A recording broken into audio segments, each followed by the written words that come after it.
I'm not gonna even bother with an introduction because I'm gonna try and make this video as quick and short and simple as possible so that, because in 2023, all the negativity, I don't want any of that, okay? Now, I'll just do a quick intro anyway because I fucking want to. Hello everyone, Elias, and today talking about worst books of 2022. Thankfully, not a lot of books on this list. There are primarily 3 books that I just want to talk about and probably a few honorable mentions. Actually, not even honorable, a few mentions towards the end of the video. Warning, by the way, this video has no structure, no script, or rational thought. I'm not thinking clearly. It's honestly gonna be all over the place because these books. So coming in at number 1, I think I gave this a 1.5 on Goodreads and I rated it like 2 stars, but honestly, I was being super generous. There isn't anything coherently terrible about this book. It's just I found it to be really bland, really boring, and on top of that, there were several aspects which annoyed the fuck out of me. So this one, coming in at number 1, A Good Girlie's Guide to Murder. I honestly had to take a quick look back at my notes because I was like, I don't fucking remember anything about this book. So if you didn't know what this book was about, I don't fucking either. But apparently it's about this young high school student for her like senior project or whatever. She tries to dig into this case that went cold a few years ago and she's like, you know what, I'm gonna look into this. However, I guess like when it comes to YA thrillers, there has to be the aspect of, suspending your belief in here because none of this shit is plausible in any way. And I get that on its own, reading is a form of escapism, it's fiction.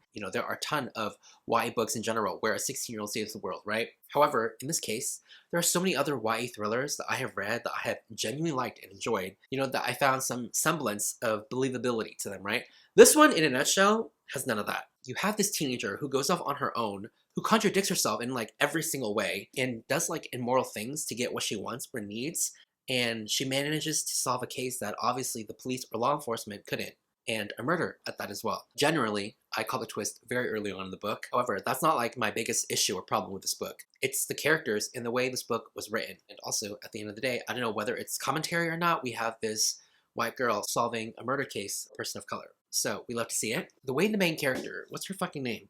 Her name is Pip. She goes off and does the most random, most batshit crazy things in order to find out what exactly happens. Like, I believe like in one point in the book, she actually blackmails someone, catfishes another person, and then goes off and breaks into the home of another person. Can an adult and more emotionally mature person do this in an adult's thriller novel and I wouldn't have any problem with it?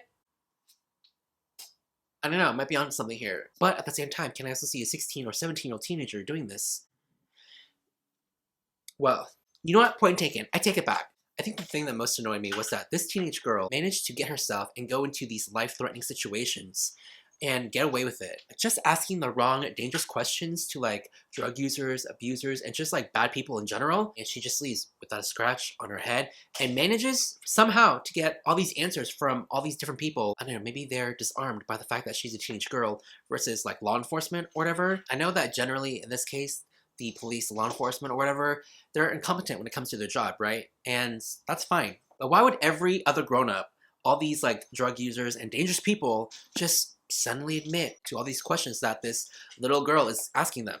It just did not make any sense to me. And I guess at the end of the day, I'm just not sold on whatever this book has to offer because, we're presented this main character, Pip, who's just supposed to be this strong, steadfast girl with a moral compass of her own, who's selfless, and at the end of the day, goes off on her own to solve this mysterious cold case murder mystery. However, I can safely say I am not the one falling for her bullshit. She is selfish as fuck and can stay far away. Also, at the end, this book is sort of a commentary on like racial profiling, but you got this white girl at the end of the day solving this case and giving a speech about, diversity and whatnot. I don't know, kind of defeats the whole purpose, don't you think? I might be going a little tad hard on this book, but it made it on the worst books of 2022, so not holding back. Alright, so if you hear any tinkling noises in the background, it's freaking Pyrrha. So the second worst book that I read this year, I actually, read it for fun, thinking I was going to get what I expected, a trashy romance book. And there's obviously absolutely nothing wrong with that. However, when I actually read said trashy book, I was, no words, flabbergasted. I was shocked. I don't know, even when it comes to trashy romance, there are, semblance of standards, right? And honestly, this book absolutely shredded any semblance of standards I had for trashy romance in general. I don't have this book physically, thank God, but I read it on Kindle, and this book is Broken Bonds by J. Bree. So the main ultimate reason why I wanted to pick this book up and read it is because it has to deal with a reverse harem. That is just something you don't really see or read every day. I mean, the closest thing you can get to like a reverse harem would probably be maybe, I don't know, Sarah J. Maas's books, where every single guy is pretty much in love and in awe of the main character, right? But in this book, oh my gosh, it just took things to a whole new level. I didn't have a problem with the reverse harem or, what the book is or was about. It was just other things in the book that I just could not get over. I feel like the aspect or the topic of the reverse harem in this book could have been dealt with or written in such a better way. But we didn't. Instead, we got this freaking book. So this book follows this one girl where she has 5 guys that are totally into her. They're essentially called her bonds, which I thought was a really interesting premise and concept incorporated into the novel. But that's pretty much all the praise I can give it because everything else fucking sucked. So obviously these 5 guys, they're so into her. However, you probably already should know that you're gonna have to dial up their obsession, their masculinity, the toxicity by like a fucking 11. Because it was mainly all that times 100 in this book. I just want to let everyone know that this book has a rating of a 4.35, okay, on Goodreads with over 34,000 ratings. And I have read some of those 5-star reviews that you guys have put. I thought I knew what the standards were when reading trashy romance, but every single one of those 5-star reviews just proved me wrong. And I honestly believe that when it comes to romance books, I guess in general, when it comes to that subpar of quality, there is pretty much absolutely nothing, even if it has like the most trigger warnings, that y'all wouldn't give 5 stars to. And that's on that. I mean, did this book have the most offensive content in it? No. However, I guess when it comes to my understanding, the quality of bare minimum truly does not exist when it comes to these books. So obviously in this book, we have our main character who is, not surprising, a girl hater. Almost every single female character introduced in this book is either being hated on or hated by, each other or this girl. I mean, the amount of times, the amount of lines that the main character has either like brought up or said about to the other girl, it is just like the girl on girl hate here makes me kind of wonder if the author herself, hates women. I mean, here, let me read some of the lines. Nothing would make me happier than killing that bitch. That tan skank of a woman. Motherfucking cunt of a thing. Fuck that. I want her dead. I mean, J. Bree, gotta hand it to you. Props to you for, advocating strongly for women's rights everywhere. I mean, feminism right there at its finest. We love to see it. You know what's really funny about this whole thing, though? Is that the main character herself, she's so, like, fucking hardcore and so aggravating the fact that when she cusses everyone out, it just doesn't feel real. It feels forced and it feels fake.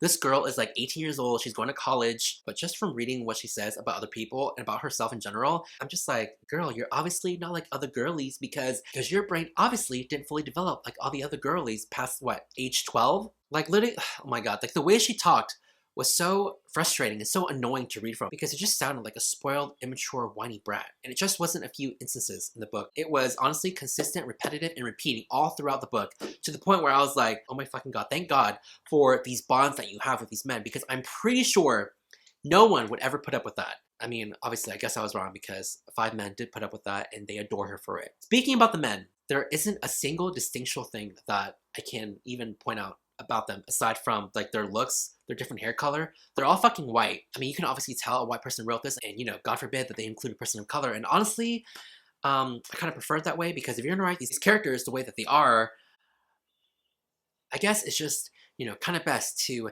stay in your lane. Just stay over there, okay? That's great. But the men in this book have no personalities whatsoever aside from the fact that they're obsessed with this girl because in this world, people have bonds. Like, you have a central bond, and it's just like everyone in this world has a harem, okay? And it's very normal. And within this harem, you have like special abilities and whatnot that when you get together with your central bond, it sort of elevates your abilities and whatever. And I thought, to a certain degree, that was really interesting. But I guess that's pretty much the only thing this book had to offer. And honestly, I don't even know what is up with the girlies these days. I truly don't understand why sexual assault or not having consent or emotional abuse is, you know, hot or a form of flattery or whatnot. Like, I truly don't get it. There is a scene in this book.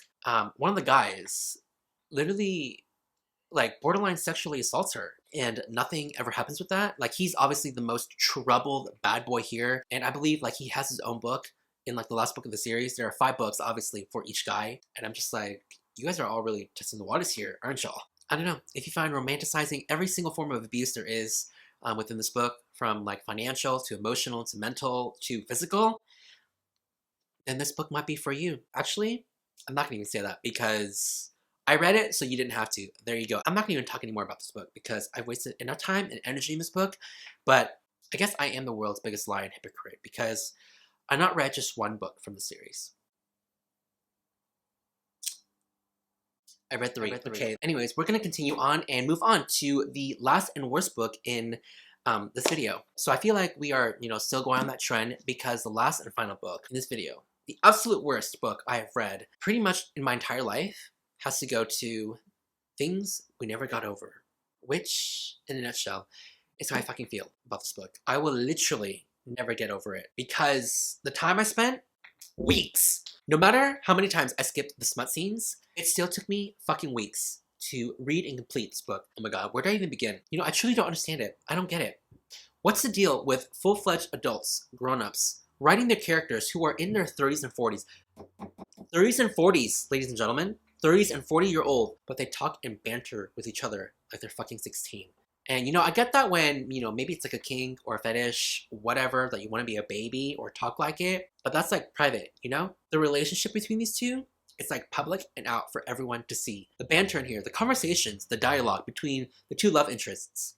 I lost brain cells. I truly lost brain cells reading this book. I cannot fathom how anyone, even if you like trashy romance, can find this dialogue hot. I feel like a lot of people like bash Sarah J. Maas for her like cringy dialogue and whatnot, and I thought for one, like her dialogue was whatever, it was fine, right? But then I read this, and honestly made Sarah J. Maas like the Meryl Streep of like romance in like the book community, okay? It was honestly so fucking bad. I read this for the late night book club, along with Joel and Noel. This book did not need to be, what, almost 600 pages? I heard that this book actually went through another round of edits after, you know, it being released in the world and whatever. It was condensed and it was shorter because there were so many mistakes in here where I was just like confused and a little surprised that this book is popular and out there as it is because there's just so many errors. Like, it truly felt that I was reading the purest and rawest form of like fanfic out there or Wattpad. I mean, I guess I have to hand it to the author, you know, props to them for, you know, making their dream come true and just putting it out there for the world. And everyone ate this shit up. This is truly one of the worst things I've ever read in my entire life because it was so goddamn boring. Listen, if you're gonna write a 600-page book, at least give me something, please. For the life of me, I cannot even begin to tell you. Nothing happens in this book. You can honestly read like the first 50 through 100 pages, skip, read to the end, like the last 30 pages. You're gonna get the whole story. Smut scenes included, okay? Everything else in the middle, nothing happens. It's like this book only went through its first round of edits and everything was okay. They're like, great, you're good to go. So if you didn't know what this book is about, it's about this runaway bride who enters this small town, wait for it, called Knock Him Out. So funny and quirky, we love to see it. Anyways, at this small town, she begins to wonder why everyone there, even though she's never been or seen them before, is giving her the cold shoulder, hostile stares and everything. And she soon realizes that her twin sister who lived there, who mysteriously vanished and ran away, is a really shitty person, and everyone sort of mistakes her for her sister. That, in a nutshell, could be something interesting, right? Somewhat of an interesting premise. That's pretty much it. Nothing ever happens. And so our main love interest, the guy, he literally hates her twin sister, but he mistakes her for her twin sister. And so he treats her like absolute shit. Even after he finds out that, oh, she's not the twin sister, he still treats her the exact same, which I totally understand because you know why? They look alike. He actually manhandles her a lot in this book, and he like says a lot of shitty things where I'm like, damn, you are fucking mean, okay? And I get like the love to hate or enemies to lovers relationship and trope and whatnot, like I'm here for it. But this guy was just flat out mean. The things that he would say to her sometimes, I'm just like, and this girl likes you. Why? All the notes here about why this book is so shitty. Because it was a book club pick, I didn't know if I could DNF it, right? You know, in the future, I'm gonna advocate DNFing books, even if you're reading books for the book club, because fuck that. This was not worth it, okay? Oh yeah, the main love interest, he has a brother immediately on sight. He basically flirts with her, and then these two have it out. Like, they fight over her in the very beginning without barely even knowing her, obviously, because love at first sight, we love that insta-love. I mean, obviously, these two brothers, both are cops, both are giving me heavy Republican vibes. I mean, the standards are just true low in general. I mean, what am I saying? Pretty much non-existent. I mean, in a 600-page book, at least, for the love of God, try to make your love interest more likable or even presentable, because I truly don't understand why she likes him so much. She goes to his place, and it's so dirty, unkept, he doesn't even do his laundry, and when he does fall for her, he's obviously like, oh, woe is me. I don't understand why she likes me because I have a dark and tragic past. She should not like me. She shouldn't like this guy that I am. And I'm just like, well, yeah. But obviously, our female main character, no signs of intellectual life, okay, in that brain of hers. So, like, honestly, hey, I can understand reading for fun. You know, reading trashy, fun romance for escapism or whatever. It doesn't have to be romance. But honestly, for this book in particular, it is not worth shutting off your life support reading this. Like, form of escapism, where? And also, this book has the trope of found family, if you're into that. Honestly, I wanted the entire family, everyone in this book, to be broken up, split up, gone, bye. And you know what? I'm just gonna leave it there, okay? Just know that I lost brain cells reading this book. It was not worth it. I fucking hated it. Literally, this book is my 13th reason, and on my gravestone, it can say, Ellias never got over this, because I can't. I won't. I just... Oh, and the writing in this book, we're not gonna even talk about it, okay? But it's very telling, wait for it, when the author's note to the reader and the about author section in of itself is better written than the entire fucking book. So that is the book I will never get over. I mean, the things we will never get over. I truly don't understand how or why this book got popular as it did. It even has a really good score. Again, on Goodreads, honestly, the Goodreads system, truly broken. I don't understand how you would rate this 5 stars because I question a lot, but you know, I keep it to myself. I can't believe you. So before we leave off, I'm just gonna quickly mention other books that I read and, you know, gave like, what, 2 or low 3 stars to. Phantom of the Opera, one of them, also read for the Late Night Book Club. Did not really enjoy this. My Heart is a Chainsaw. I find that Stephen Graham Jones' writing is not for me. I don't like how the story was told. We have another thing in common. These are the Late Night Book Club picks. The House Across the Lake by Riley Sager. This one was controversial. I did enjoy reading it, like, in the experience, but just did not enjoy the twist or what led up to it. Alright, so I'm just gonna name off the rest of the books. I pulled them off of my bookshelf and I don't know where they went. The other is Loveless by Alice Oseman. Yes, Loveless. I gave that one 2 out of 5 stars. I thought it was a very two-dimensional, shallow book, but I do know that it's an important book for a lot of other people, just wasn't for me. Again, another book for the Late Night Book Club. The other one is Defy the Night, which is another YA debut fantasy book, which I thought was so bland and so boring, offered nothing new. But I guess if you are young and new to the YA fantasy genre, could work for you. And last but not least, we have another Late Night Book Club pick. God, another trend. Reprieve. This one also I felt like had false advertising and, you know, just different marketing because it was marketed as like a thriller, sort of like horror book where a group of people are locked in an escape room or a haunted house and have to escape, but that was not that book whatsoever. It was more like literary fiction meets mystery thriller, not in a good way. The majority of the book is just flashbacks on the characters in its entirety leading up to the event. So those are all the books, you know, all the bad energy, all the bad vibes in 2022 presented in this video. Anyways, that's pretty much it. Please let me know some of your worst reads, some of your most surprising and disappointing reads of 2022. I would be curious to know. Anyways, thank you so much for watching, guys, and I will see you all soon with the new video. Who's selfless? Oh my god.